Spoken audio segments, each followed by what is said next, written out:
when I went into that role, it was a lot of, like I said, maternal and child health and outreach. And over time, I kind of started gravitating more towards that outreach, and it kind of developed more into like a health communications position. And then that around that time was when I learned, kind of working in a full-time position really isn't working for me. It's not working for the agency, and it's not working for me because I can't give it my best. And so that is kind of around the time where I transitioned out of a full-time role into more of a contract role. And I started my company, New Leaf Public Health, to kind of give myself some flexibility. And I went to my employer, like I said earlier, and I said, look, I love working here. I love the environment that we have here, but I can't continue doing what I'm doing. So here are my ideas of how many hours I could work. Here's the responsibilities I could maintain. Here's how I could hand off some responsibilities. Here's who I think could take them. This is the Public Health Millennial Career Stories podcast, where you'll hear about diverse career stories, career strategies, get tips, and learn from others to help you in your public health career journey. If you want to learn about public health careers, or just hear public health stories, stay tuned because you won't want to miss this.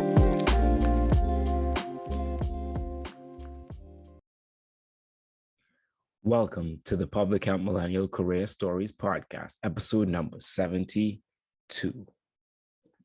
Hi everyone, Omari Richards here. Thank you all so much for joining me. Be sure to subscribe on YouTube or on your podcast platform. I guess you follow on Apple Podcasts now, which is interesting. But yeah, follow me there. Follow me on Instagram at the PH Millennial. Be sure to join my email list. I get shared bi-weekly information on different public health things that are happening, jobs, internships, other great information. If you want to support further, you can go to buymeacoffee.com/the PH Millennial and support there.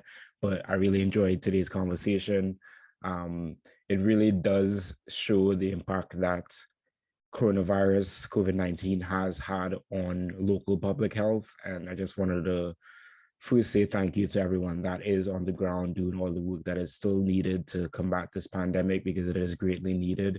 And I think it just goes to show in this interview that even people in public health who wanted to start their business or do something unconventional, the pandemic has impacted that. And I think this is a very interesting story. I love how she navigated away from full-time into part-time work because she wanted more of her life back and more of the flexibility that she didn't get with the full-time work in local public health. And I think it's a great model for a lot of people, especially I think a lot of millennials and Gen Zers will be thinking about having families and just a more flexible way of living and life and public health. And kudos for her department for allowing that opportunity, because I think that is also awesome. But I'm going to stop talking here, and I hope that you all enjoy the interview. Enjoy. Today we have a Master Certified Health Education Specialist and Public Health Consultant. She got a Bachelors in Health Science from Truman State University.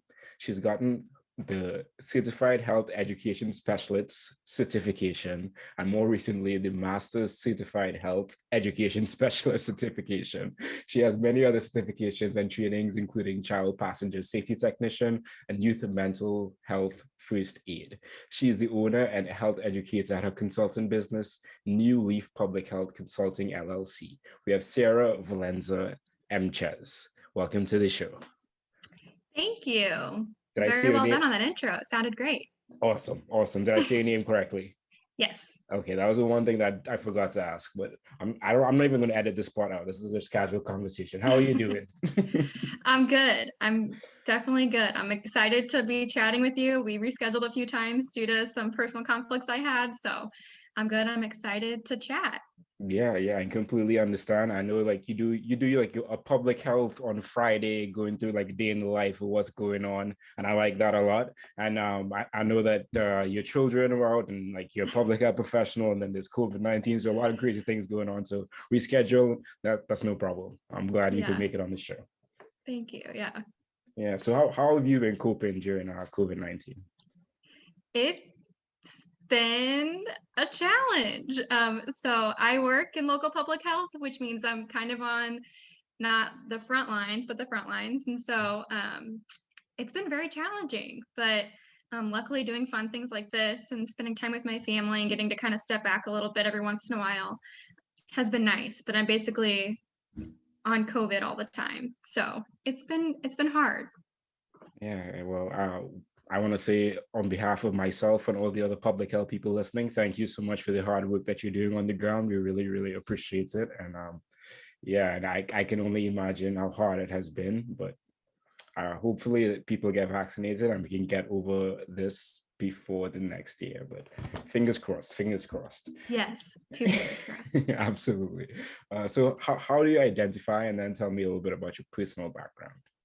Sure. So my pronouns are she, her. I'm from a suburb outside of St. Louis. I actually just moved from St. Louis City. So I've lived in both the suburb area and the city area. I received my bachelor's from Truman State University, which is in a rural town in northern Missouri. After graduating, I got a job working with individuals with visual impairments or kiddos with visual impairments. One of the best experiences I've ever had. It was so fun.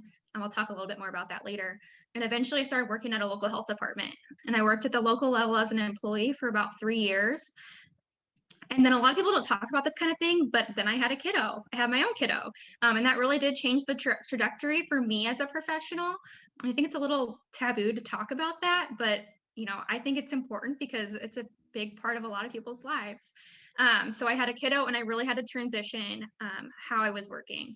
I love public health. I love working. I love being involved in my community. So I wanted to figure out a way I could still do that and still work in public health and be a good mom. Not that you're not a good mom if you don't work full time, or if you do work full time. But for me, it was just very challenging. My partner has a very difficult schedule.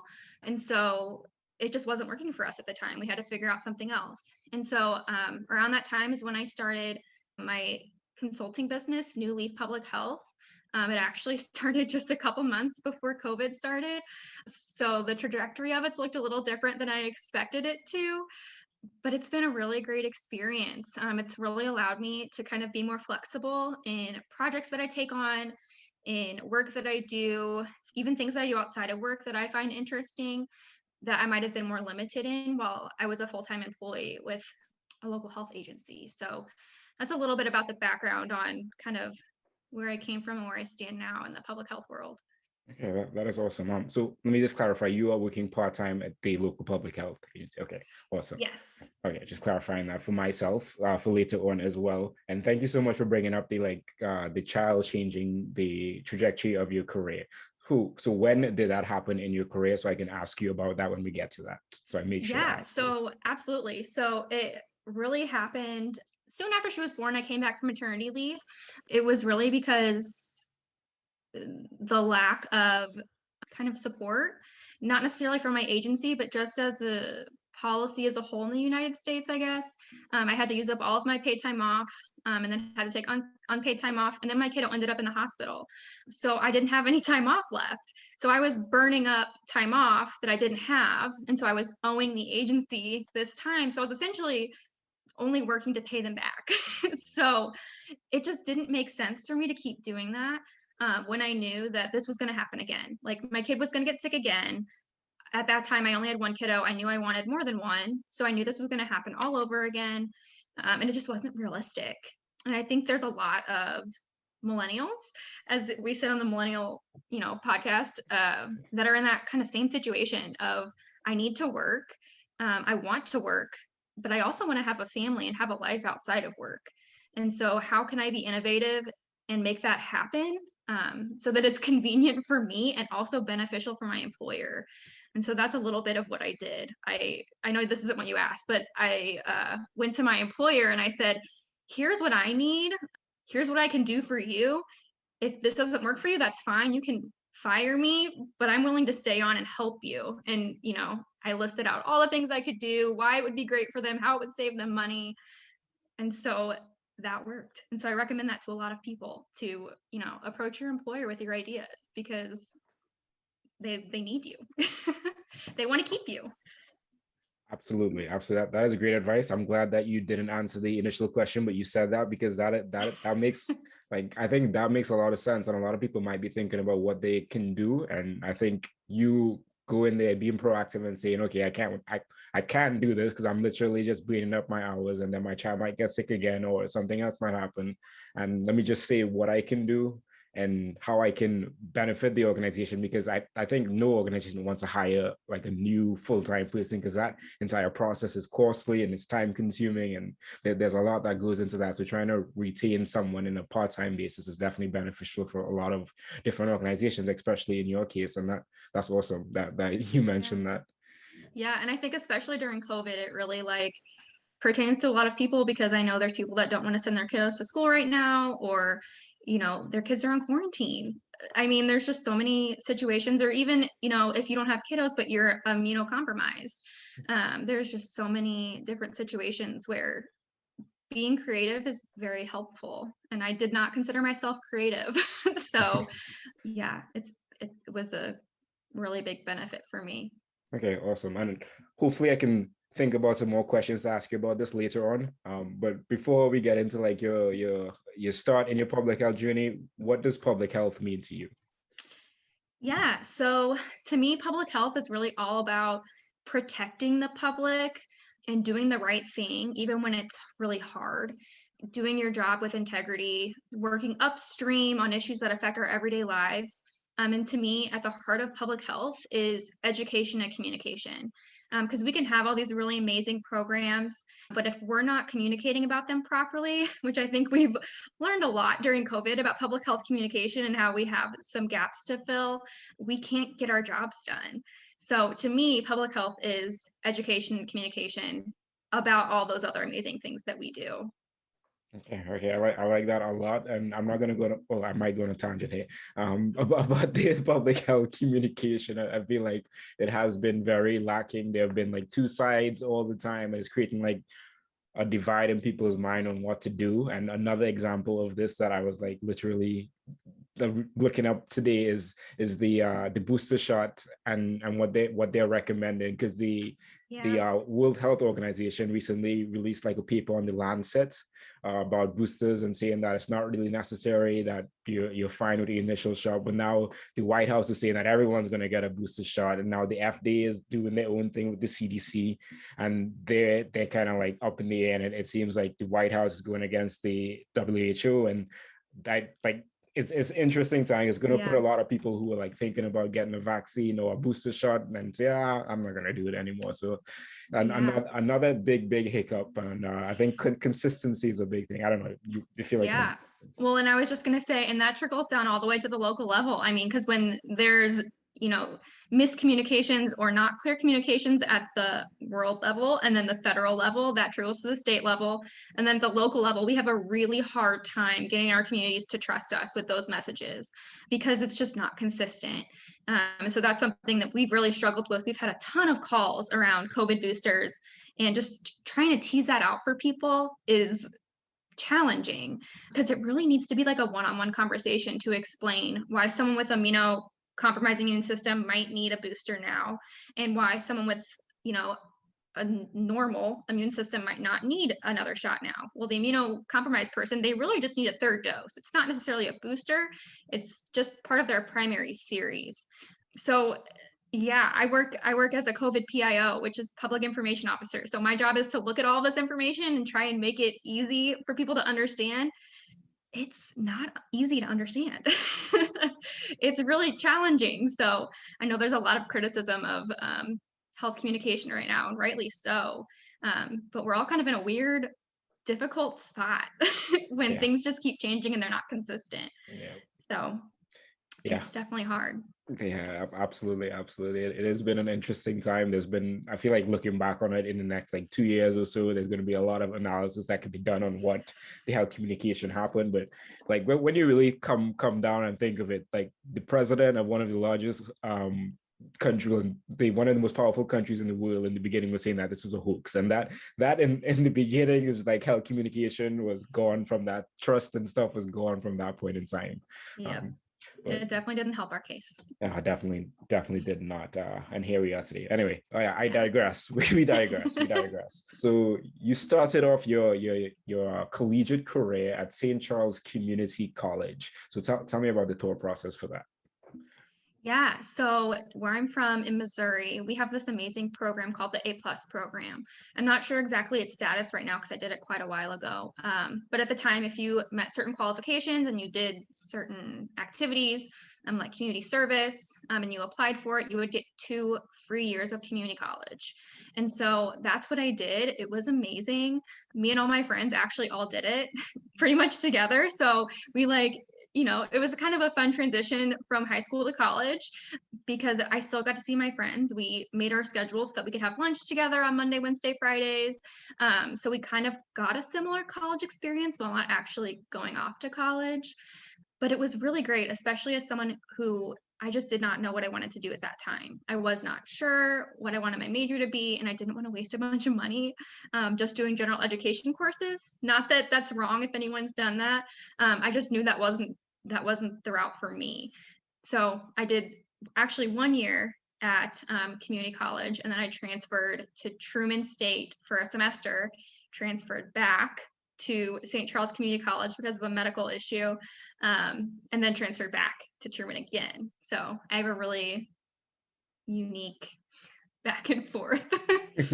Yeah, that is very unique, and I'll ask you a little more questions about that. But I just want to say that that's awesome that you got into this A+ program and you were able to get community college for free. And I think like exactly what you said is the issue with a lot of people. We go into university not knowing what we want to do. We're probably not mature enough to handle this entire world. I think community college is I'm a huge advocate for community college. I wish that I knew about community colleges and like just the cost savings and maturity that you can get and just grow there. And as well as, like you said, you didn't lose a lot of the experiences that you did. And look at you now in public health, killing it. So I like it a lot. I like it a lot. So tell me about the back and forth from Truman to Yeah, to Truman and back. Yeah. Yeah, so it's interesting because that actually really helped to shape how I got into public health. Mm-hmm. So I ended up getting my, this is such a random story, so I apologize, but I ended up getting my tonsils removed in the spring of 2013 in January, actually, and had some really intense complications that landed me in the ICU on a ventilator. And so I actually had to medically withdraw from classes, and I delay enrolled into community college because I was still in the hospital at that time, but I was actually in and out of the hospital for like a month because my arteries ruptured in my throat. Fun fact, didn't know that could happen after a tonsillectomy, but it's rare and it can happen. So I have metal clips in my throat actually holding those arteries together now. Wow. Which is that's the only interesting thing I have when they go around the room and say something interesting about yourself. That's all I have. So yeah, I did that. I did some more classes at St. Charles Community College. I did those online, and after that experience, I kind of knew that I wanted to help people and help to educate people on health, but I did not want to go the clinical route. I've never enjoyed clinical medicine. It freaks me out. It's not for me. I can't do blood, I can't do bodily fluids, I can't do any of that, but I love health and I love prevention and education. And so after having that experience, I knew that I needed to be in that realm somehow. I thought maybe it would be like a physical therapist or an occupational therapist, but I also wasn't really sure. And so I went back to Truman. I had met a few friends who were health science majors, and so I actually called them and kind of poked their brain and probed them a little bit about what it was like to be a health science major. And they're like, oh yeah, you would really like it, that'd be great. And so I spent a lot of time researching different programs, and especially at Truman because that's where I had planned to go back to, but just to try and figure out if that was really what I wanted to do. Because the first time I went to Truman, I actually declared as a political science major. I thought that I wanted to do political science and I wanted to do like health political science. So like I was kind of almost there, but I didn't know this was how you got there, if that makes any sense. Like I feel like there's so many people that want to be in this world, but they just aren't sure how to get here. So that's what I ended up doing. I took a couple of public health classes and ended up falling in love with it. and I concentrated in community worksite and public health. And I know I'll talk about this a little bit more. I interned at a local public health department, and I was just like, yes, this is totally what I want to do. This is where I want to be. This is kind of like, this is where I'm supposed to be. So that was a really cool feeling to kind of know, like, yeah, this is it. Because that doesn't happen very often when you're like interning or working somewhere. You don't get that feeling of like, this feels right. Not that it was easy, but it definitely was super fun, and I still think it's super fun to this day. Every day is very different. So sorry, I got on a tangent there, but yeah, that's kind of my story of going back and forth. Yeah. Thank you. And I was going to ask like what you went into Truman State University doing, and you said political science. And Mhm. I think like as you said, a lot of people want to do this kind of thing. I think it's like they either don't know or they don't have the word for it. Like I would have Yes. loved to know what public health was during my bachelor's, and I didn't have that word or anything. And I was luckily I fell into it. But I think that is the case, and hopefully this pandemic and like all the good sides of it, that the Yeah. public health is gets raised up and people understand like a lot more of what public health is and what you do, and different things like that. And I also don't want to miss the point of you saying that you reached out to friends who were in the health sciences major and you asked them about the program and like what they were learning and if it fit with you. And yeah, okay. So that's your thought process. So first experience that you had during, well, first experience that I have here that you had during your bachelor's was you were in inclusion camp counselor at a Jewish community center. So tell me about that.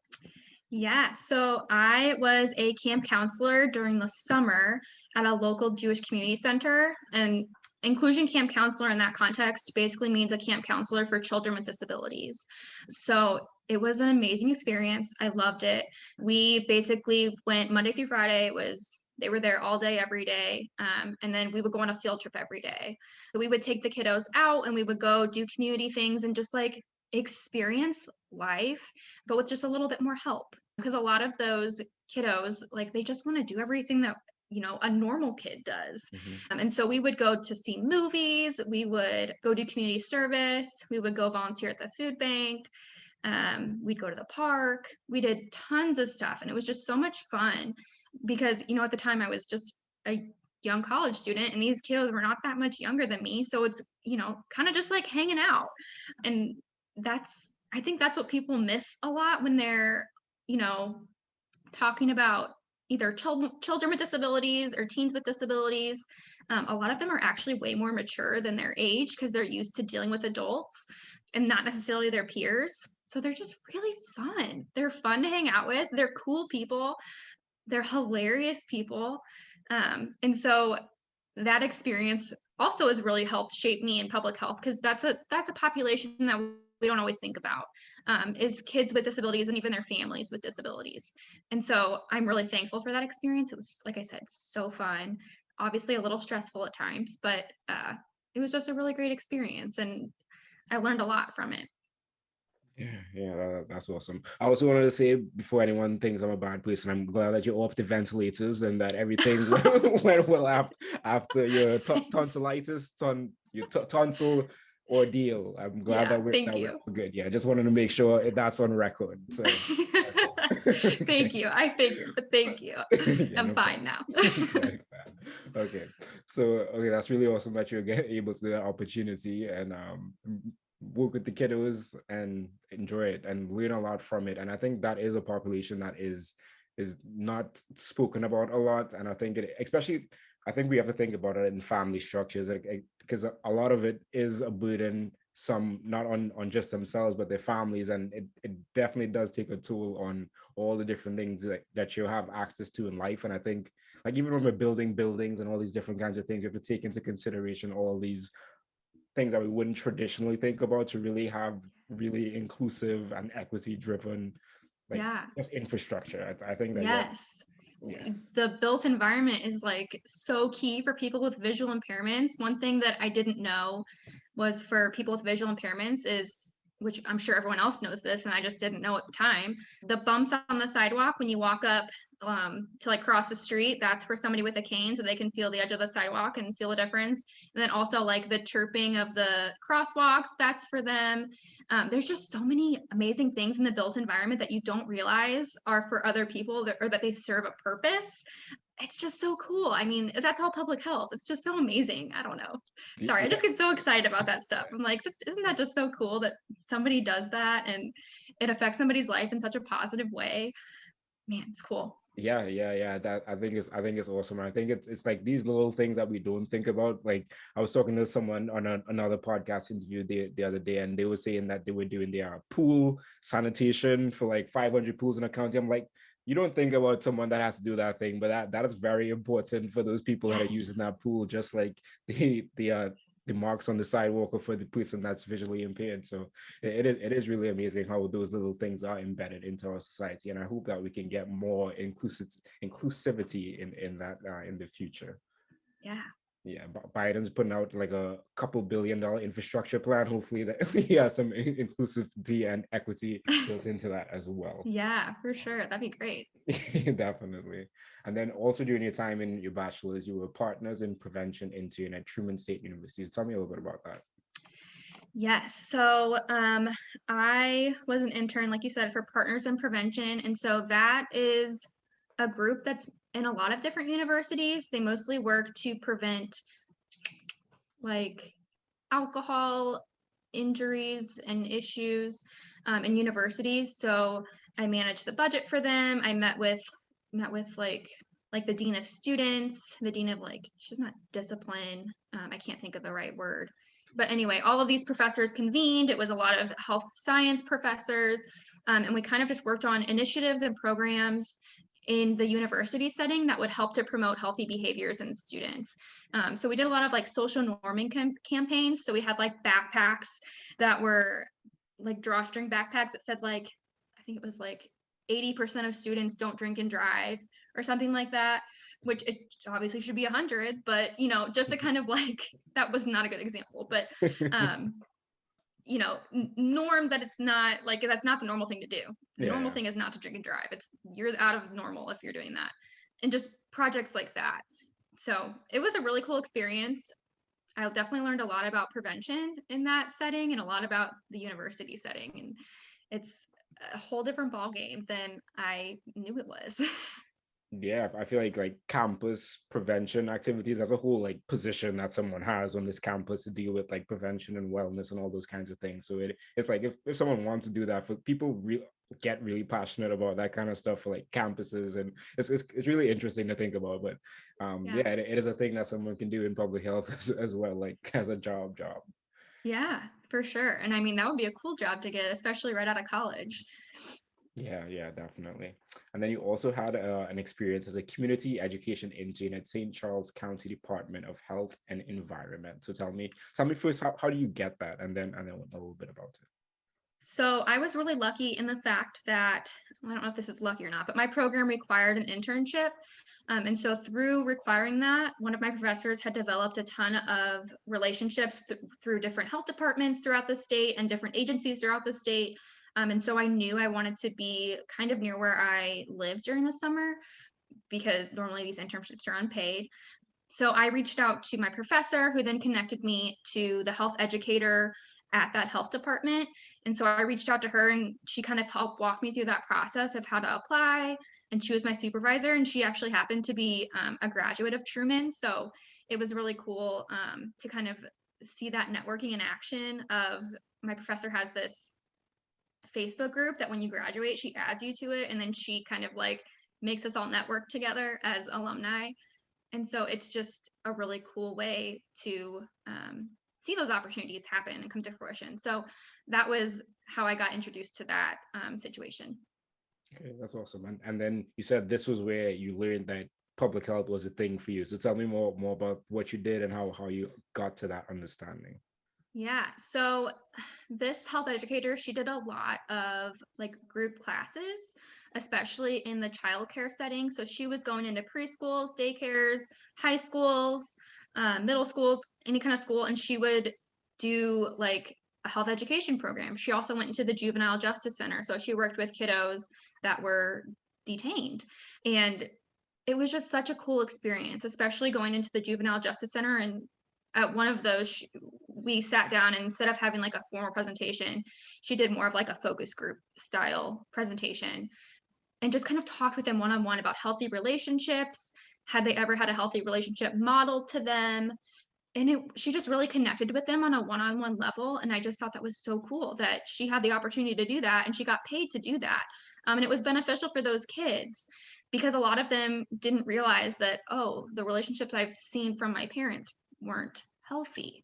And so just to have that for them was really helpful, I think. And during that time, part of my intern, I had to have a project, was about vaping. And so I put together a presentation and a pre and post survey about vaping and electronic cigarettes. And I got to go in and do that, kind of conduct that pre and post kind of research, I guess. And it was just so fun and so cool to look at the numbers afterwards to see that you actually made a difference in what those kids thought and their perceptions of harm. It was just cool. And it was fun. You had some days where you were sitting at your desk analyzing data, which fun. Hello. I love that.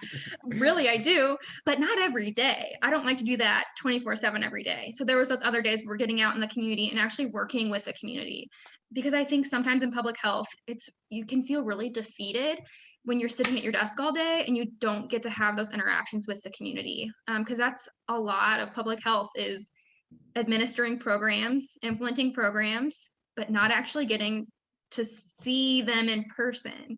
And so that's one thing that I just think is so amazing about, especially being health educators, is you get to go out and actually implement those programs and not just administer the program and oversee the budget, because that stuff's important too. But I enjoy going out and actually doing them as a little bit more than administering them. Yeah, absolutely. And I think that's a good thing that you mentioned, because that's something that people have to think about when they are thinking about careers that you want to do. Like, do you want to be an epidemiologist that's in your office like every day of the week and not really interacting with the things that are going on? Do you want to be a field epidemiologist actually out in the community? Do you want to be a health educator where you can actually tangibly see, okay, from these evaluations, this is what I've done and these are the perceptions that I've changed? But I think it's also important, like as you said, a lot of the kids go in there with the mindset or just the knowledge or the environment that, okay, this is a healthy relationship between my parents, but they really don't, they were never exposed to what a healthy relationship was, or they were never exposed to what the information on the vaping was and how that affects your health and these different things. And I think experience is one thing, but like getting exposure to certain things, it really opens up your mind and really like gets you to question bigger than what you have known. And I'm glad that you were able to do that. And I think that is very important work, especially for youth that are developing and leading and doing all of that. So yeah, I appreciate that. And I'm glad that you fell in love with public health, because public health is awesome. And then you also got a certified health education specialist certification. I never know how to say that. But you got CHES certified Yes. before you graduated. So tell me about that process. Yeah, so that was actually also a requirement of my program, was to sit for the exam. So you didn't have to pass it, but you did have to sit for it. But I obviously wanted to pass it, because why am I going to sit for it if I'm not going to pass it? So that was basically what our whole program was designed around, was becoming a certified health education specialist, learning those responsibilities, learning, how you would use those in the field and why they're important. And so I really went into that exam pretty well prepared, because that's basically what my program was designed around, was how to be a certified health education specialist, which is probably why I really liked the program, because I really enjoy that kind of work. Okay, that makes sense. And I'm glad that you were able to sit for it as a requirement. I think that's a great requirement, because it also like helps you out professionally, as well as just kind of like encapsulates all the knowledge that you did collect throughout your entire time in this one exam. So that's awesome that you're able to do that. Did you have any other takeaways that you had from undergrad that you wanted to share?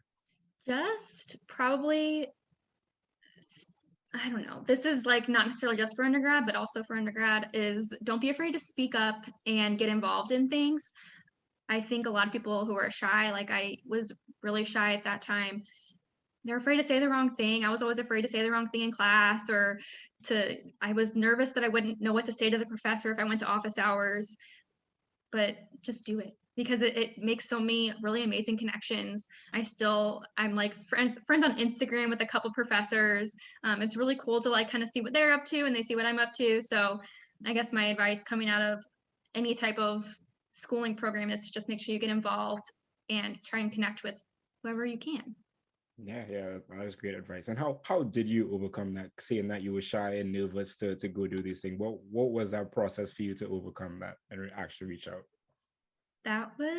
It was difficult for me. I think this major, my health science degree, really helped with that because we had to do so many presentations. Like we had to put together so many presentations, do so much group work. And I learned kind of that I don't love public speaking, but I don't hate it.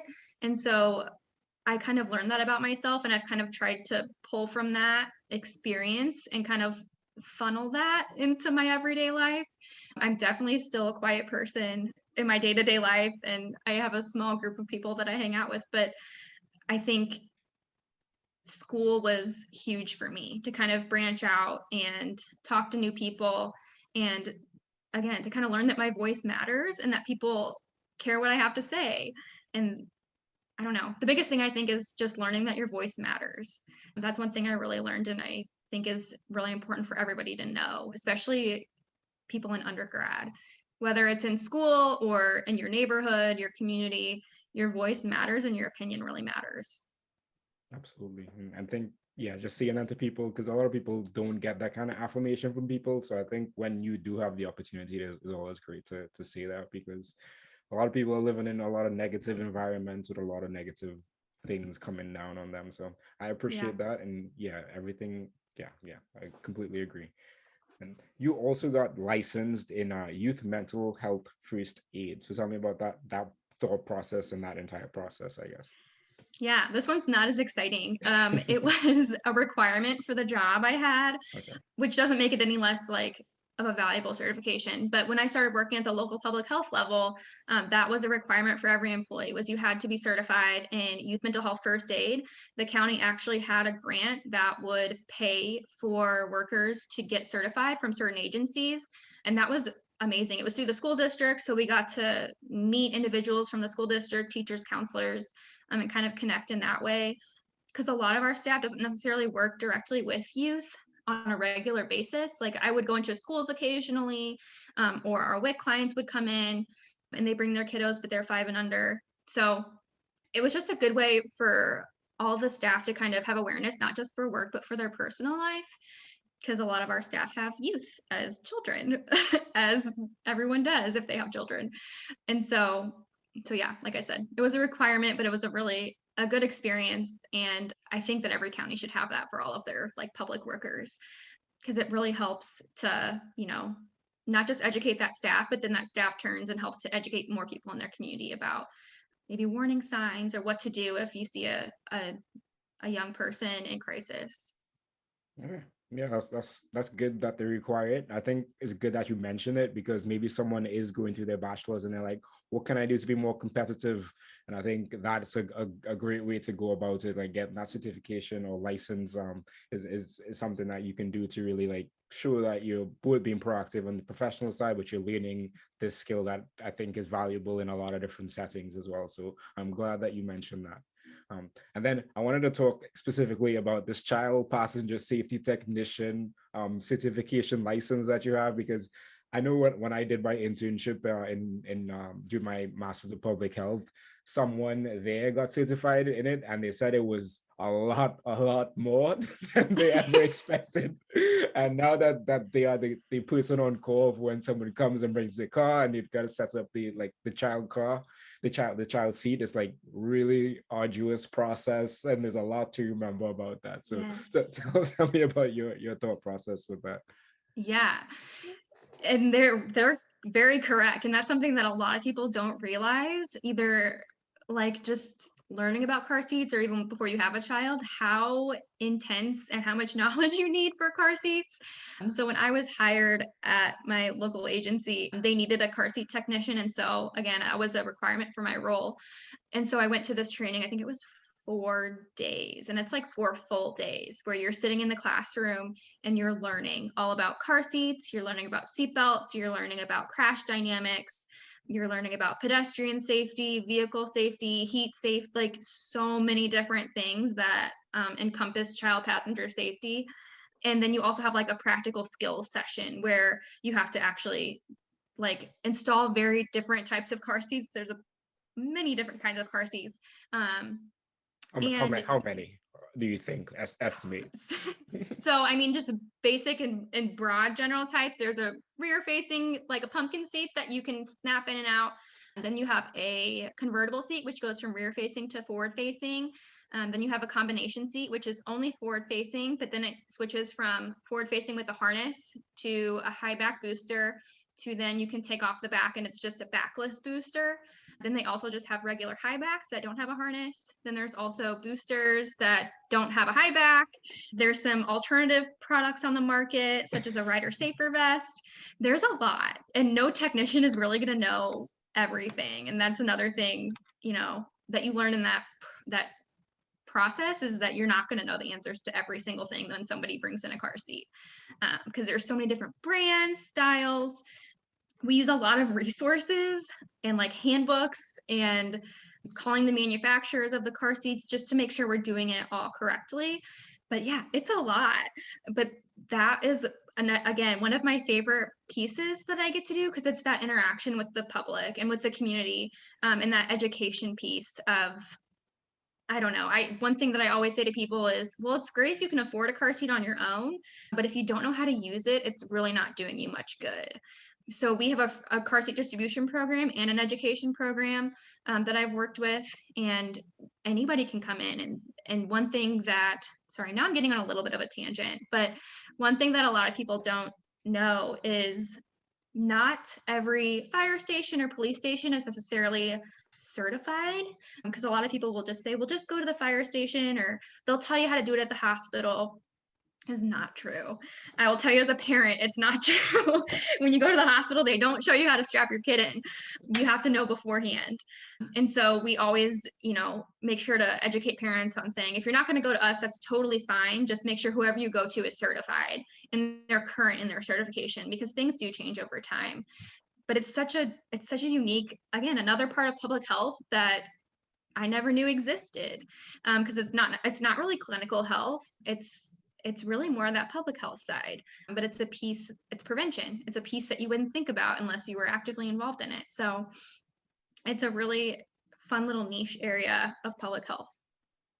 Yeah, absolutely. It's like you think about, oh, it's just a car seat. Anyone can install a car seat. But then, like all the different types of car seats that you just mentioned is pretty amazing. So, and it's just weird that like you wouldn't think that there's a certification for child passenger car seats kind of thing, but there is. So it's awesome that all these like underground kind of things that take place and are just so important for just life and in general. So yeah, thank you for that.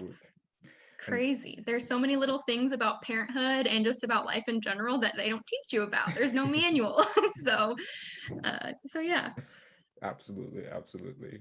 And then, so you graduated, and then you became an administrative assistant. I didn't write down where at. So can you tell me where at?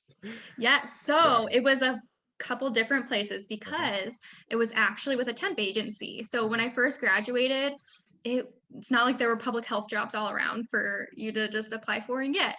And so I was hustling and applying, and I just hadn't gotten anything yet. And so I met with a temp agency that had some experience in the healthcare world, and kind of met with them one-on-one and chatted with them.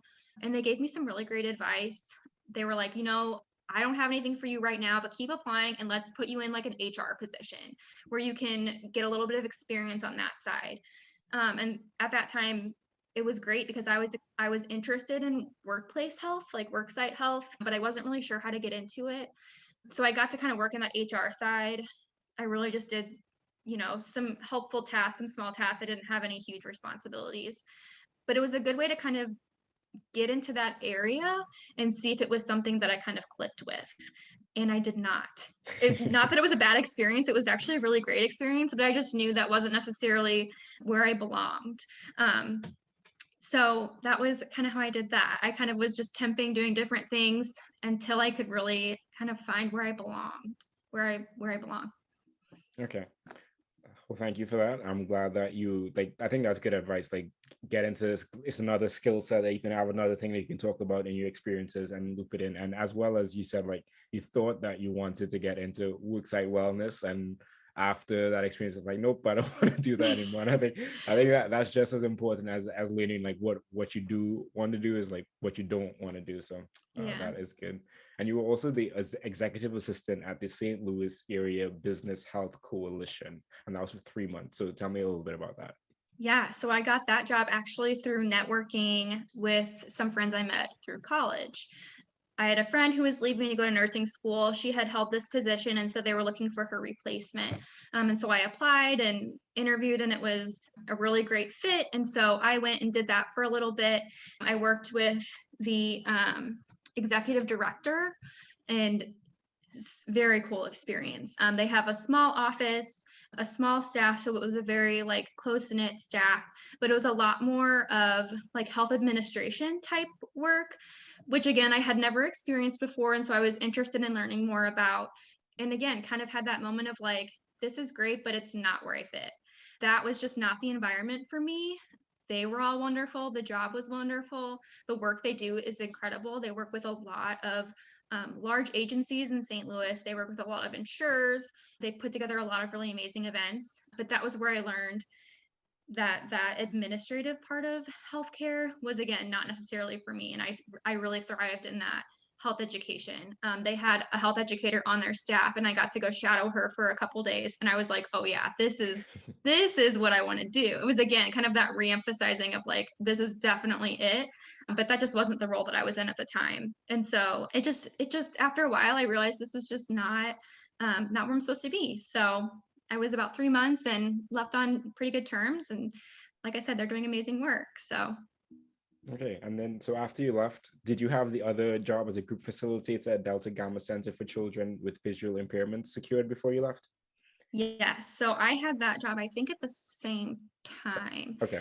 So that job was more of a part-time job that kind of ebbed and flowed in its hours. So I worked with kiddos, like I said, who had visual impairments, and a lot of the activities were on the weekends because they were in school during the week. So I would spend the weekdays kind of planning and preparing, and then the weekends were spent kind of implementing those activities. And so it was a really fun position. And I really did get to use a lot of my skills from college, even though it might not, on the surface, it probably doesn't seem like that, but it was a lot of planning, implementing, evaluating what worked, what didn't work, a lot of communicating with different groups, with parents, with the kiddos, with volunteers, managing volunteers.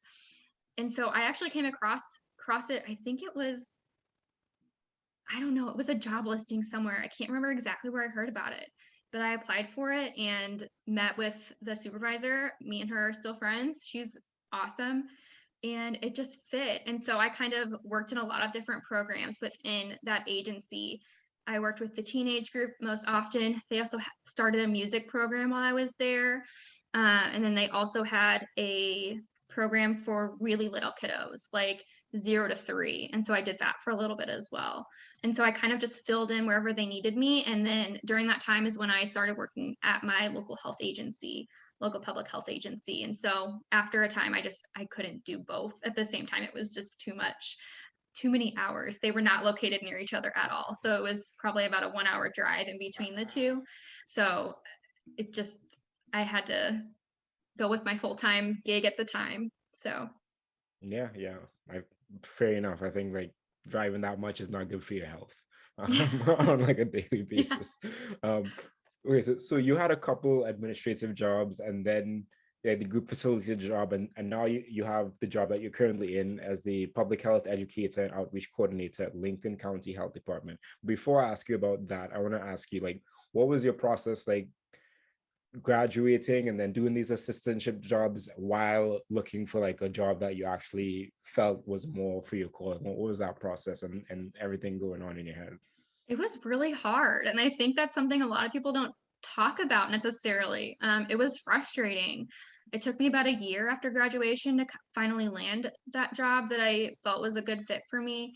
And I was applying throughout that whole process to different places and I was interviewing, but they just weren't the right fit. And it's hard to explain that unless you've experienced it. You might go to an interview and think it's one thing, and then you get there and you're like, oh, this is not what I thought it was. So it was a lot of that. It was a lot of learning that it's not just them interviewing me, it's me learning about their organization, and is that organization going to be a fit for me and my personality and what I need out of a job or out of a career. And so it was extremely frustrating to keep doing all these applications, thinking that I knew what I wanted to do and just not being able to find it, especially in Missouri where public health is not well funded.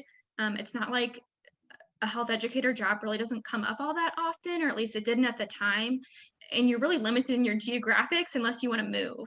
So I was really looking at a handful of agencies and just waiting for something to come up.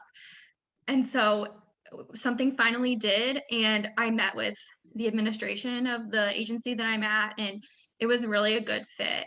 I kind of knew when I left there of like, oh, okay, like this is what it feels like to find an organization where you feel like you're going to fit well. So like I said, it was frustrating to go through a year of job searching and not necessarily finding exactly what you want. But I think kind of how you said earlier, it's so important to just jump in and get experience doing something while you're still doing that work of applying and doing all those other things. And I will say I also got married during that time, so like I also was doing other things. There was a lot of, and I think that's reality for everyone is, there's only so many hours in the day. And so life continues to happen while you're job searching. And so don't be upset at yourself if it takes more than, 2 weeks after you graduate. Yeah, I think that's great advice and great perspective on like looking back and reflecting. I think people will gain a lot. I hope they gain a lot from everything you just said. You said that there were like a couple different agencies that you were looking at, or different like organizations. What were those type of organizations that you were looking at? So there was a couple nonprofits, and then there was also another local health agency that was near me that I really thought I wanted to work at. And I actually got an interview for them, and I interviewed and I thought it went amazing and I was so excited. And then I never heard anything back and I was devastated. Like when I say I was so upset. And looking back, that just wasn't meant to be. It wasn't a good fit. But yeah, I mean, it was a lot of like, I wasn't exactly sure if I wanted to be in the nonprofit world or if I wanted to be at the local public health side. I just knew I wanted to be at some sort of like community level, local level. And so it was, a lot of those type of agencies. I had looked and was waiting for a job at the place I interned at to open up, and that just wasn't happening. You can't force a job to open. So it was just a lot of looking similar places to what I had already done that I knew was a good fit. And a lot of that was local public health agencies because I have had a really good experience with all of them. But the one I'm at now is a great fit for me. Okay, yeah, and that's awesome. I asked that just to understand like what you were thinking, because I think it's like important to understand in like smaller places or places that public health is like not as big, or there aren't that many opportunities, that they are like probably a select few of places. And as you said, it's not like they're gonna be hiring positions all the time. So I think people have to really like think about strategically all these kinds of things when they go into their public health career, and like if they have to move, as you said, like for jobs, if you wanted to stay in the state, and different things like that are things to think about. Okay, so earlier you said that you are like the COVID-19 PIO, but I'm guessing that you didn't start off as the COVID-19 PIO. So tell me what kind of stuff did you get hired into to do? Yeah, so when I first started at the local agency, I was hired to do more maternal and child health type activities. So I was working with the maternal and child health population. I was actually managing two separate grants while I was there. And so I was also hired as the outreach coordinator at that time, which at that time was brand new. They had never had someone who managed their outreach. And so it was kind of like a blank slate for me. They had an idea of what they wanted that person to do, but there was no real expectations because there had been no one in that role before. My role previously had actually been a public health nurse. And so it was kind of a leap of faith for them to hire someone who wasn't a public health nurse, which I so appreciate any agencies that hire outside of that traditional role of a public health nurse. Our public health nurses are incredible. They're amazing, especially during COVID. They're amazing. They're so great. But there's a lot of things that you don't necessarily need a nurse to do, like car seat safety or bike helmet safety. Like you don't need to pay a nurse to fit a bike helmet. That's something that I can do. And I probably have a different pay rate than a nurse or just different experiences than a clinical staff person. And so my previous role had been split into, they hired two of us. They hired a public health nurse and then they hired a health educator. And so when I went into that role, it was a lot of, like I said, maternal and child health and outreach. And over time, I kind of started gravitating more towards that outreach, and it kind of developed more into like a health communications position. And then that around that time was when I learned, kind of working in a full-time position really isn't working for me. It's not working for the agency, and it's not working for me because I can't give it my best. And so that is kind of around the time where I transitioned out of a full-time role into more of a contract role. And I started my company, New Leaf Public Health, to kind of give myself some flexibility. And I went to my employer, like I said earlier, and I said, look, I love working here. I love the environment that we have here, but I can't continue doing what I'm doing. So here are my ideas of how many hours I could work. Here's the responsibilities I could maintain. Here's how I could hand off some responsibilities. Here's who I think could take them. I don't even necessarily think you need to hire someone new. We can just kind of delegate some of these things out because I would still be here part-time. And I was lucky enough that my employer said, you know what, let's give it a try. So actually, before I went to a contract role, I actually went to more of a part-time role. I switched down to 30 hours a week instead of 40 hours. And I was still technically a full-time employee because that was the minimum numbers of hours you needed to be a full-time employee. And so I did that for about 6 to 8 weeks, I think. It was more like a trial run. That was what I pitched, was let's just try it and see if it works for the agency. And so we got to the end of that time period and it worked, but it wasn't perfect. And I mean, I could understand from their role, it's kind of hard to have a full-time employee that's only working 30 hours when you have a staff that was also working 40 hours. So that really just wasn't fair. To the rest of the staff, it was kind of an odd situation for everyone, but I knew I couldn't come back to 40 hours. It was not possible for me. So again, that's when I went to them and kind of, again, proposed, here's what I think we can do instead. So we drafted up a contract together, worked out some details, and I maintained a lot of those public health educator and outreach coordinator roles, but they also hired someone else to take one of those contracts. So now I just I call it consulting on the contract, but really I just help whenever they need help because I have experience with it. I worked it for 3 years.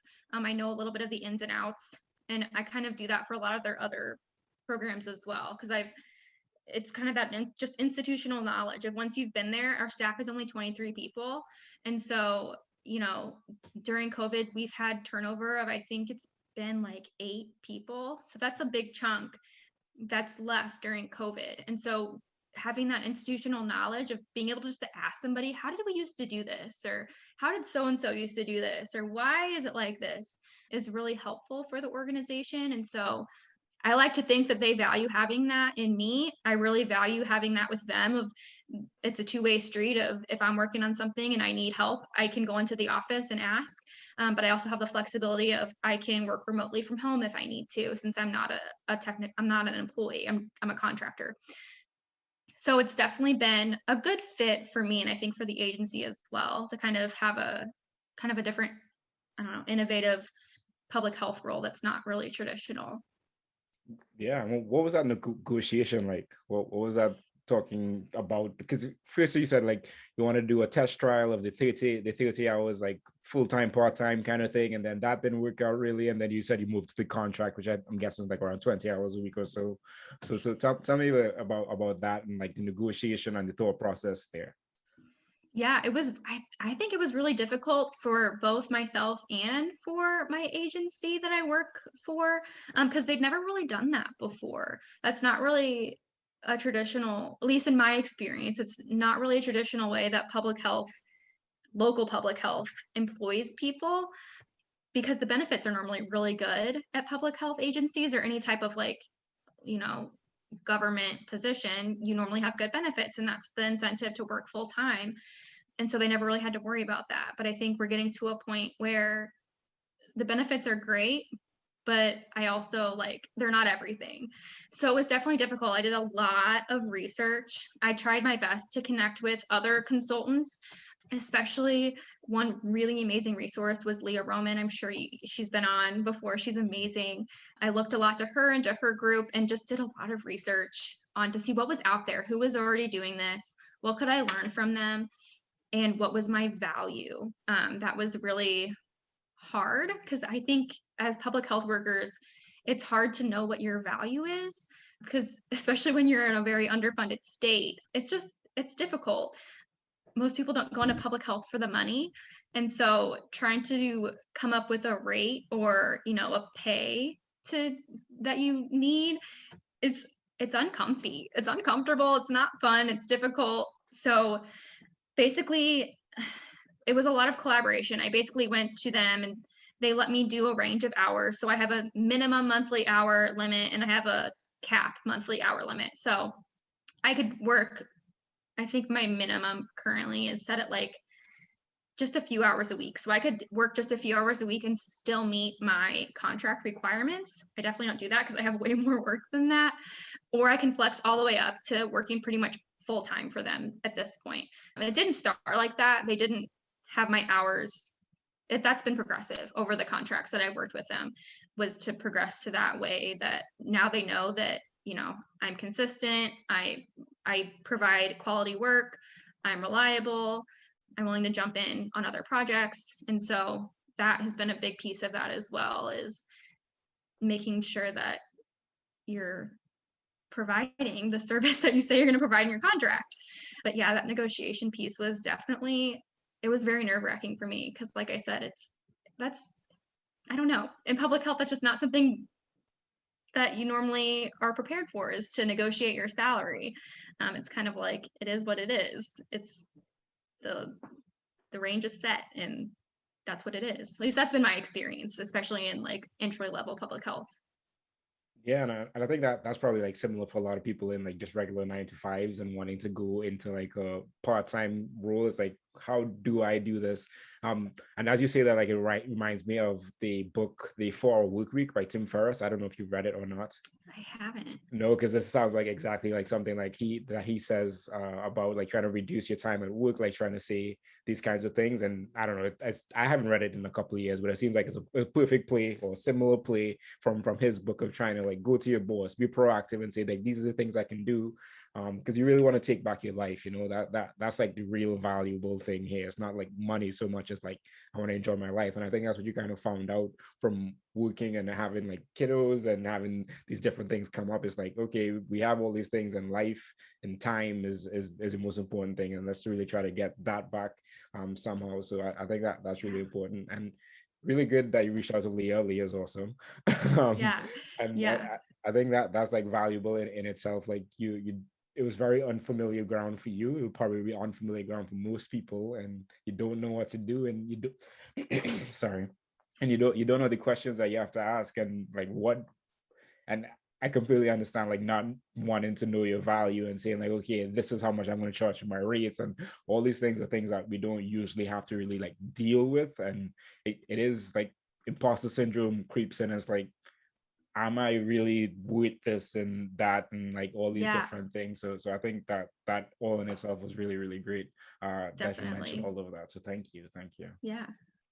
And so now, okay, you also start, when did you start your consulting business? So I started that in September of 2019. So that was when I transitioned over to a contract role with the agency I was working at. I kind of was like, well, if I'm going to contract for them, then that opens the door that I could maybe contract for other agencies. So my intention was to kind of build and grow, especially as my kiddos got older, because at the time I had just a baby. And I knew that was going to take some of my time for the next like 2 to 3 years. So kind of my goal at that time was, I'm going to start it now and just start slow. Like you have to start somewhere. So that was kind of my thought process, was it might not be anything right now, but at least I have it whenever I'm in a position where I can devote more time to that. Well, we all know what happened in late 2019 into 2020, COVID. And so my role at the agency kind of shifted and changed at that time. And so that kind of changed the trajectory of how much I've been able to grow my consulting business and how much time I can dedicate to it.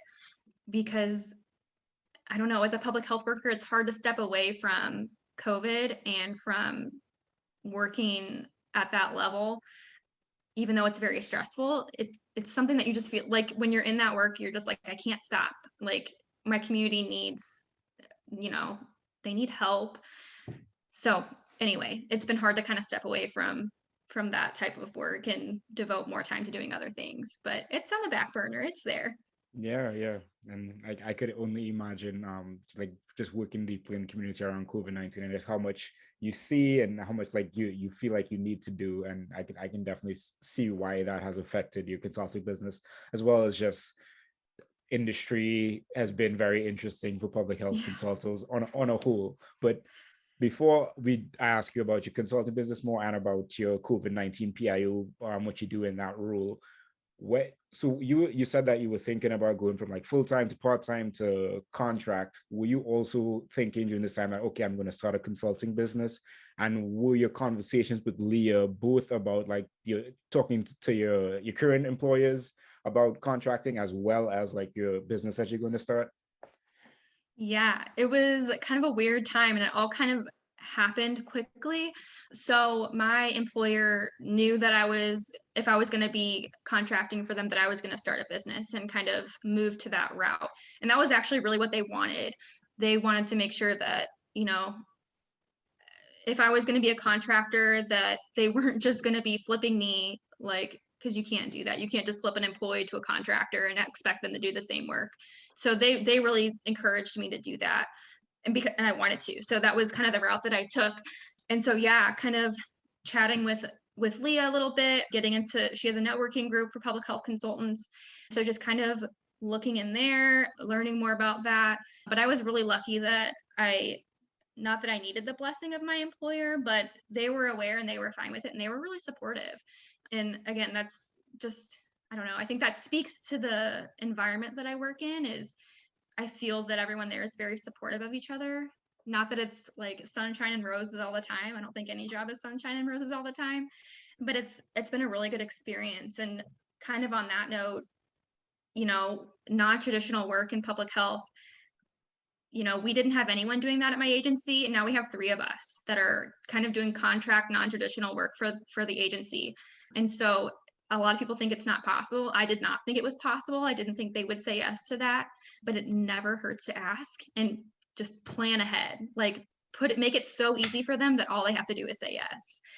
And that's just, I mean, I can see that working well for a lot of people because it works well for both the agency, I think, and for the individual. There's definitely, perks to being a full-time employee that I don't get as a contractor, as a consultant, which I'll touch on that a little bit more. But yeah, it was a weird experience to kind of go through that. Like, what's the right hours? How many hours a week do I work? What do I do with my kids? Do I send them to daycare? Do I, work from home with them? So yeah, a lot of that was part of my thought process as I was going through that situation.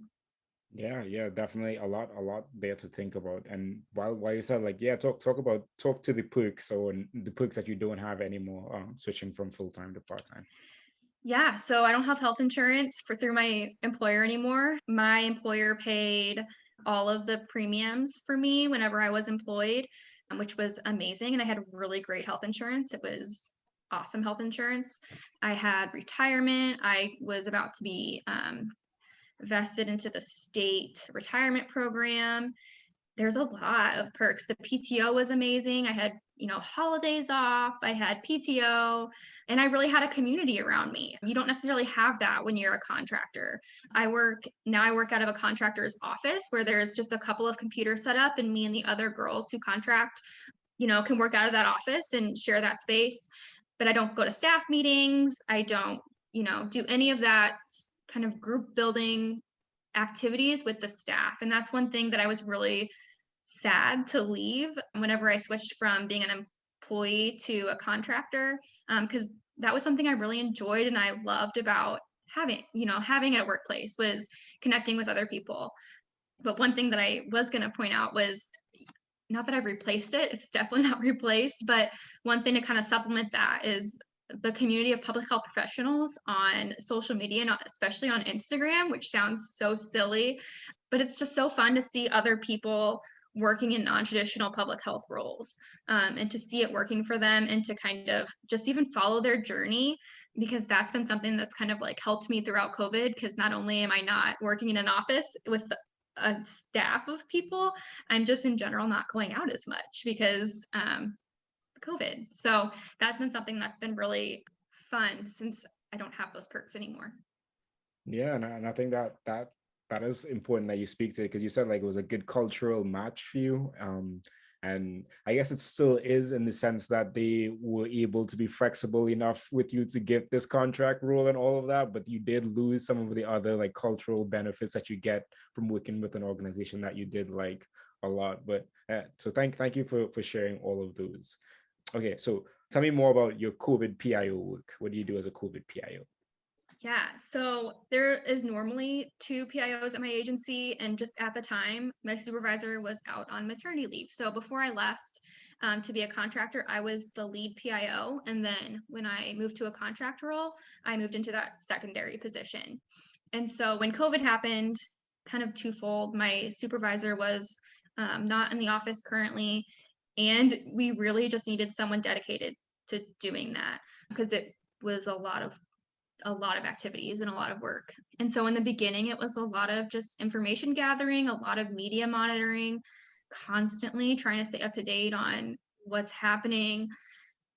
Because, man, in the beginning, it was really crazy. We were meeting like 7 o'clock at night, 8 o'clock at night with people at the health department, just trying to say, okay, we might have a case here. What do we do? And just things like that. Looking back, I'm like, oh my gosh, that was wild. Like, that's just very crazy. But a big piece of that has been moving forward the like health communication piece and communicating about the risks of COVID, the benefits of vaccination, communicating with our local reporters and our local news stations, coordinating those interviews with our administrator, keeping our website updated, keeping our social media updated, basically anything that leaves our agency that's for public eyes normally has to go through me first. And that's just so we make sure everything's cohesive, everything's accurate, and everything is up to date.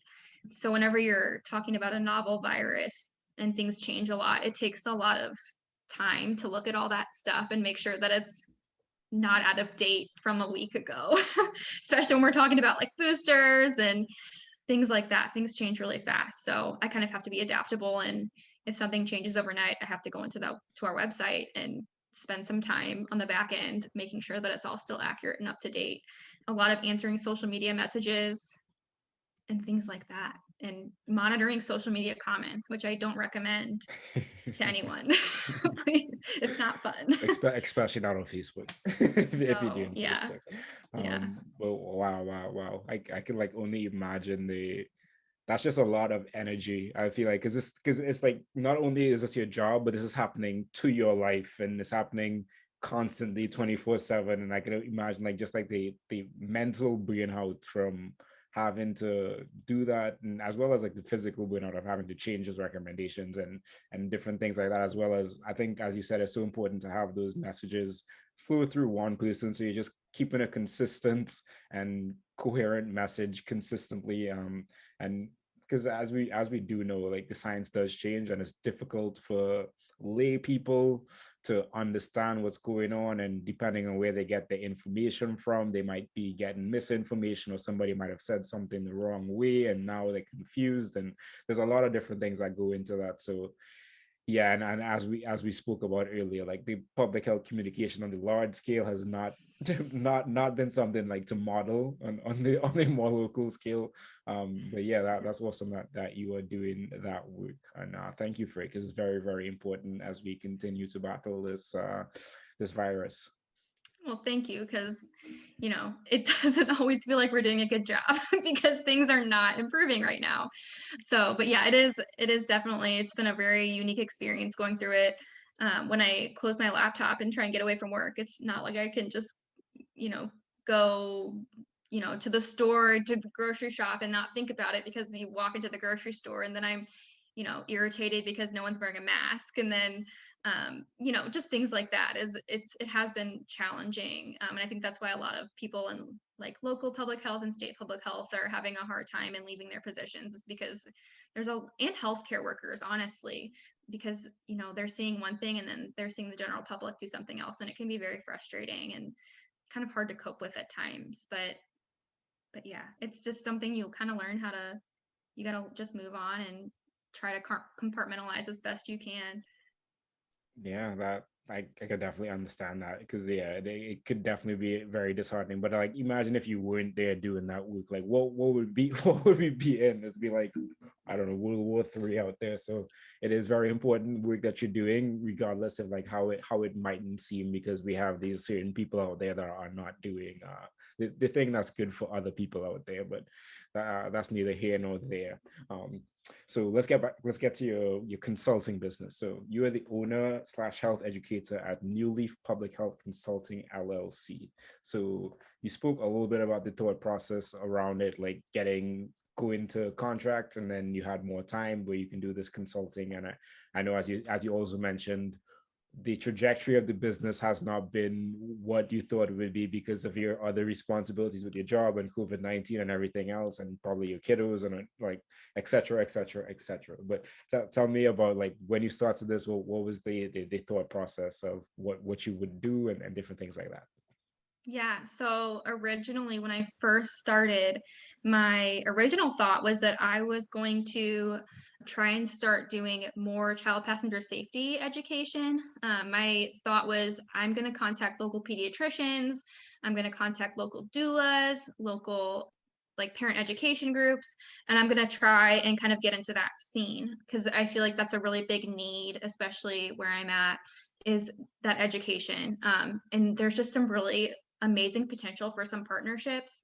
I think with pediatricians' offices, hospitals, like I said, doulas, midwives, to kind of integrate that education into into like their prenatal care, or even through their well visits. And so that was something that I really thought, like, that's where I'm going to go and that's what I'm going to do. I also had intended to get more education and become a lactation consultant. And then I delved into that a little bit more and realized that that wasn't necessarily long term what I wanted to do. At the time, it was a good experience and it was really interesting. I even picked up a contract being a breastfeeding peer counselor for a while right before COVID happened. And just over time, I realized it wasn't the right fit. And so I kind of, again, put that a little bit on the back burner and was going to focus some more on that child passenger safety education and things like that. That's where I intended for it to go. And now that I've had a little bit more experience in kind of more communication and education, kind of on the social media side, that's really where I see myself kind of expanding a little bit more, is doing a lot more health communication on various topics. And so hopefully that's somewhere where I can continue to grow. But again, COVID has made it a little bit challenging at the time to do that. So that's where I hope to be in the future. Okay. Yeah, and I think there's like a whole bunch of potential in that, because it's something that's needed, especially in the social media age. I feel like there's a lot that can be done around health communication. So yeah, that I think that you're going to get momentum, and is going to get a lot better, especially, well, fingers crossed, COVID starts to calm down, and you get back more of your time and your mental energy, and be able to focus more on this. So what services do you currently offer? So right now, I'm pretty limited on what I offer. I can do basically social media, communications, that type of thing. I'm really limited on taking on clients right now just because my time does flex and ebb so much. I can't be super consistent with the hours I provide. So I'm limited now, but that's kind of what I specialize in and what I hope to expand upon in the future. Okay, awesome. Well, I look forward to seeing you, like, again, fingers crossed, COVID-19 goes away, and yeah, you're able to definitely flex into that position and do more around it. Do you have like a certain type of client that you're thinking of that will be like an ideal type of client? Yeah, so my ideal client is kind of a little bit where I'm at right now, working with local agencies to kind of tailor messages.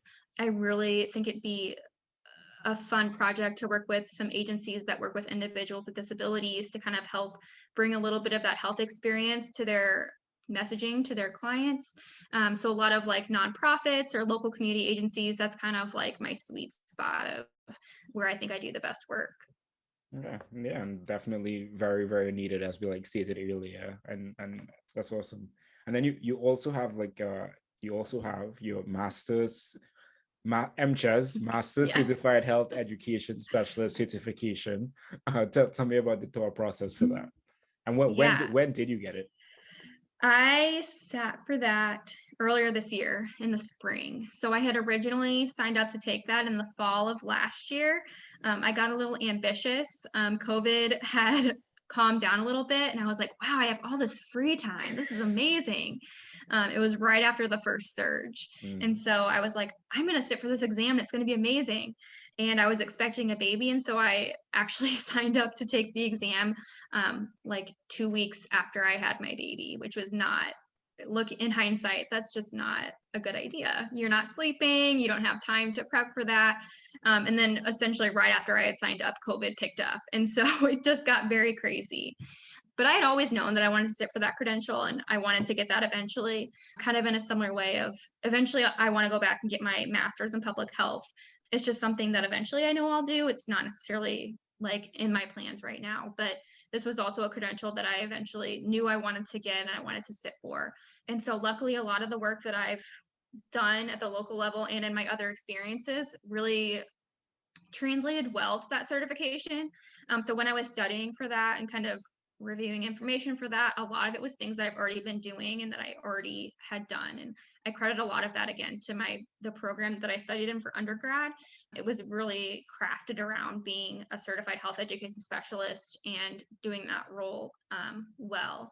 And so kind of my real world experience combined with my educational background really made for just a positive, I don't know if that's really the right way to say it, just for a good transition into preparing for that role.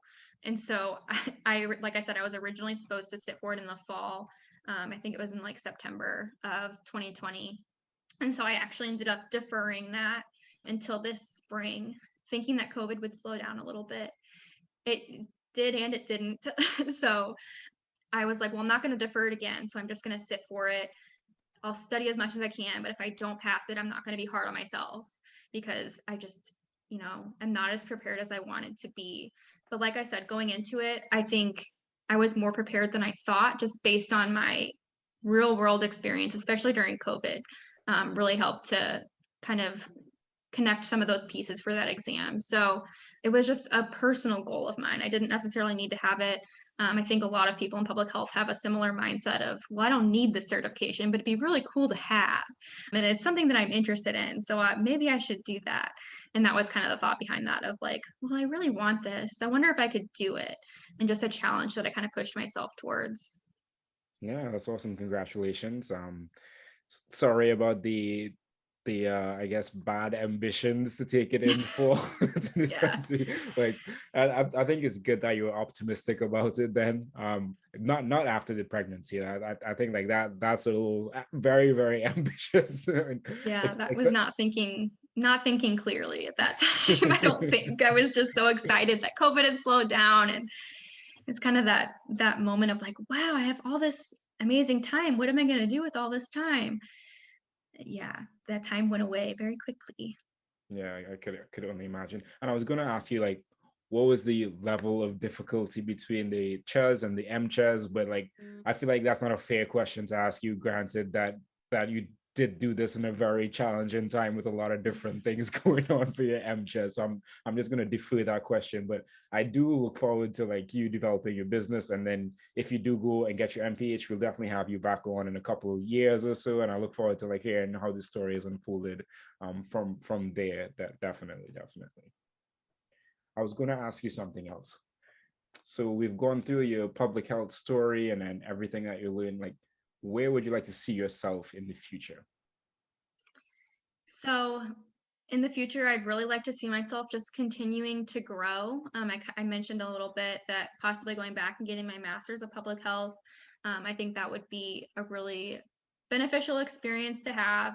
And just continuing in this kind of new space that we have, which is social media and health communications and health education. I think it's just such a cool, it's a cool space. And for example, I'm sure Amanda Howell Health, she's created like a new platform where she does health education. So innovative and so interesting. I think there's just so much potential for public health professionals to work in a non-traditional role. I really hope to just continue to see that grow and to kind of like sit in that space with some of these really cool people who I just fangirl over all the time. I hope someday I can, know them in real life and not just in social media. Yeah, and I think that's so important that you brought that up, that like there's so many untraditional rules that are going to be coming up and that are going to continue to come up. And that's one thing I try to tell people, like a lot of the things that you see right now, rules that you see right now, they're going to be there, but then they're also going to be new rules that you've never thought about that are going to come out. So really just have an open perspective going into this. And yeah, I think I did see Amanda like and a couple of other people made this platform. Is it around like fitness health education or? Yeah, she does. I think it's called Smart, Strong, Bold, and it's a lot of fitness, nutrition, and she also has like a prenatal course in there. I think she's collaborated with like some clinical type people to do that as well. Or if it's not clinical, then she's worked with people in their specialties to kind of provide some insight in that. But yeah, I mean, it's just again another example of being really innovative and non-traditional in a space that's traditionally pretty underfunded and not noticed. So I just think it's really cool. Yeah, absolutely. And yeah, I think Amanda Howell is amazing. I was honored that she like responded to my DM to be on my podcast.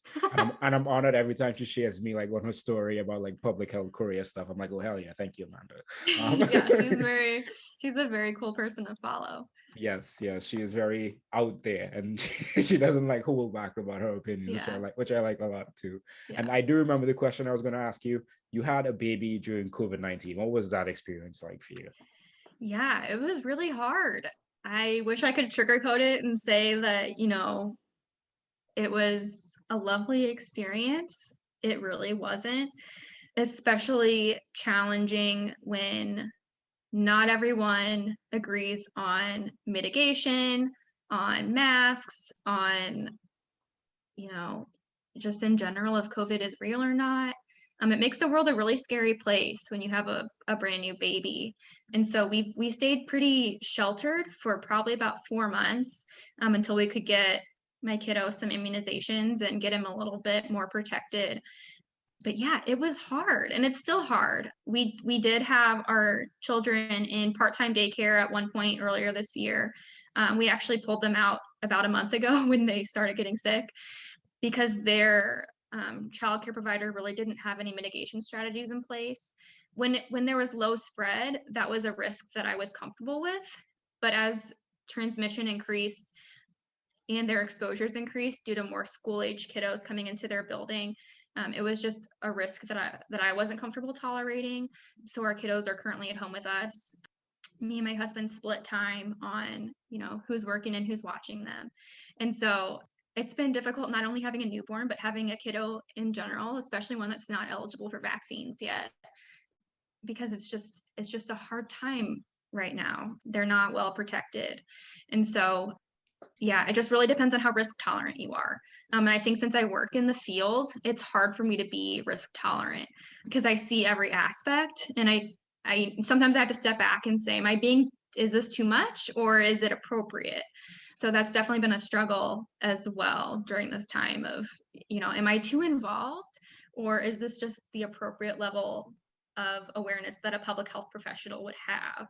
So that's definitely a conversation I have with my partner pretty much constantly of, am I being reasonable or is this unreasonable?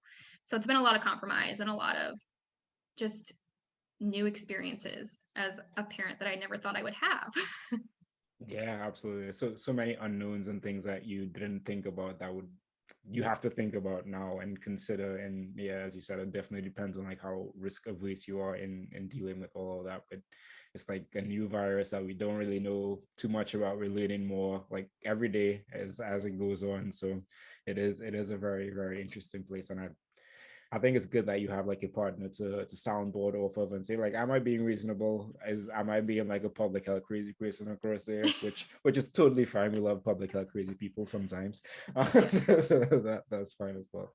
Okay, so I'm gonna move you on to the last section of the show, the Furious Five, the 5 questions I ask all guests. All right. Number one, what advice would you give to a student trying to pursue a career in public health? I think kind of relating back to something I said earlier is speak up and give your opinion because your opinion really matters and people want to hear it. So that would be my biggest piece of advice to students is that your thoughts matter, even if you think you're not experienced enough yet. Sorry, I should go on. So yes, that is great advice. And yeah, I think everyone has a voice and they should use it. Number 2, if you were talking to someone wanting to get into your position, what advice would you give them? And you have a very unique position, so I love this advice. Yeah, so I guess my advice would be, get prepared, but take the jump and try.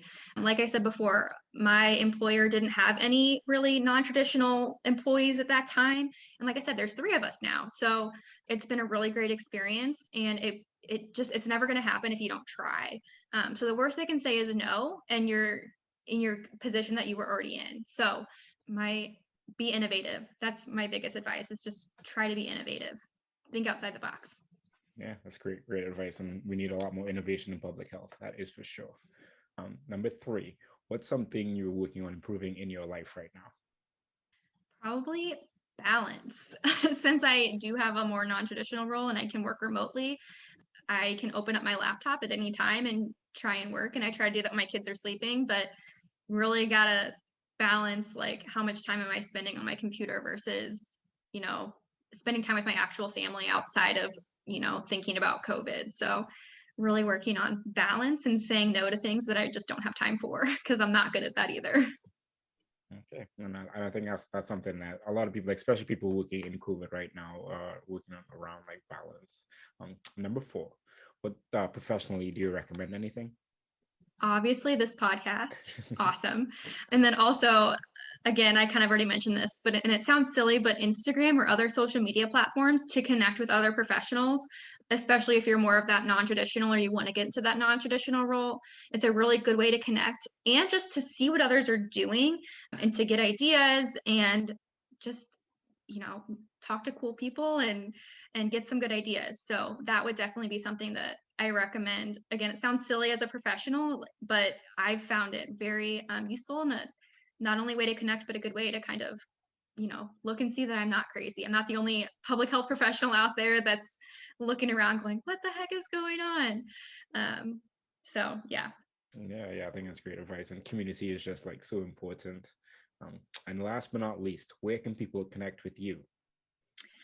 So my most active platform is Instagram. I am at New Leaf Public Health. Also on LinkedIn, not as active there, but I am on Instagram. Like you said, every Friday I try to do a follow along with me Friday. Sometimes they get cut off if my kiddos end up sick or something like that. But normally I will take you through my whole day, and that's a pretty fun experience if you ask me. yeah, absolutely. And I think that in itself is like just so valuable for people to see like what you're doing and how you're catering to your job. And yeah, it's fine if you have to cut off, like life happens sometimes. Don't even apologize or anything for that. So but thank you so much, Sarah, for coming on and sharing your story and all your public health experience up to this time. Greatly appreciate us being able to reschedule and get you on. Yeah, again, thank you so much for being so accommodating and letting me reschedule this. I appreciate it. Yeah, of course. Anything for my public health people. And some housekeeping items. Thank you all for listening or watching to this. Make sure that you subscribe, that you leave a like, that you review, that you share with a friend. And if you want to support, you can go to buymeacoffee.com/the PH Millennial. Thank you all and see you all next week.